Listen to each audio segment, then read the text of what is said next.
should put a seizure warning in this freaking series right at the start, because, I mean, when you watching that opening song, I know for a fact that weird color animation effects when you're in a very dark room, especially when your lights are off, when you're most likely watching an anime, and when you just see the freaking color effects go all over your screen, you're like, ah, my eyes! That's the first thing that popped up in my freaking head when I saw that.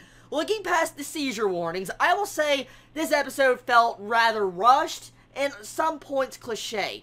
Now, I do like this series for what it stands for, I do, but it felt like in certain parts it really didn't help the characters, and it didn't make the overall crime scene and figuring out what the plot of this episode was really interesting and what it was about. I mean, it was obvious what was going down. Okay, we had our standard bullying case. These kids basically were bullying this regular kid, and this kid got saved by his teacher. Come to find out that the teacher was the ringleader of the bullies, posting his freaking replies online to other bully sites and stuff. It says, I relish in the fact that I make people have misfortune and all sorts of crap, and he takes pictures of the bullies and with his like minimum power and posts it online to make the bullies take the fraud, while the teacher builds up in fame and gets even more people to admire him. All in all, it's very obvious to figure out the crime scene of this actual episode, and I mean, I pretty much guessed all that was going down before it even led up to the main conclusion of what was going on with the plot. Now, I did not like the actual one-liners in this episode. The one-liners really did not help the overall story progress. I mean, when you have main characters saying, oh, just be yourself, or you have another one says, oh, it's okay to live a lie sometimes. It isn't so bad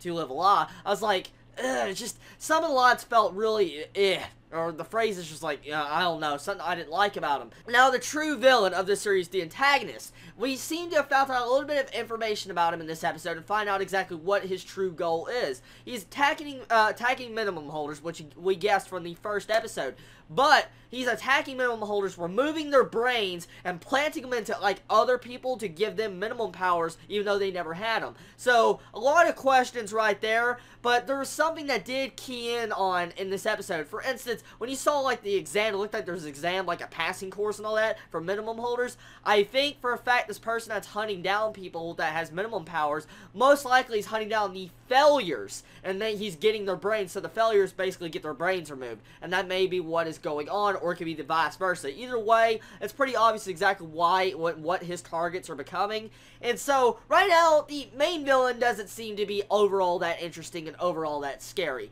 He seems like just a creepy dude, and anyone that will remove your brains like the freaking spaghetti paste or whatever is just kind of disgusting. But, I mean, it's the point I'm getting at is, hopefully the actual overall antagonist will become more interesting and I can understand his actual motives, because that's what really makes a series like this. When you have a crime investigation type anime or any type of series, you need the villain to be believable, and you need to be able to sit yourself into the villain's shoes to be able to understand why he's wanting to do this. So right now the villain feels very just boring, but I do like the animation in certain parts of the series. It is good, and the music does complement it. I do like the opening song's overall music soundtrack and the ending songs, but I will warn you about the seizure warnings on the freaking ending and opening song.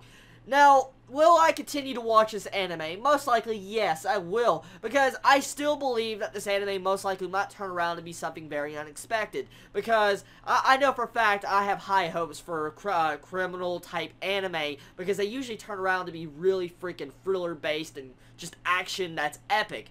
So, like I said, going to continue reviewing this. Tell me what you think about this episode. Are you guys going to drop this? Are you going to continue watching it? What do you think about this series? Or is there something really epic about the series you just love so much? Please let me know in the comments below. Remember, everything in this review is based on my opinions and what I've seen in this episode. So, you know, if you have another different opinion from mine, let me know in the comments below. I'll gladly love to read it, and I'd love to see what you all think about it. You all have a wonderful day or night wherever you live. Please stay safe. Chibi out.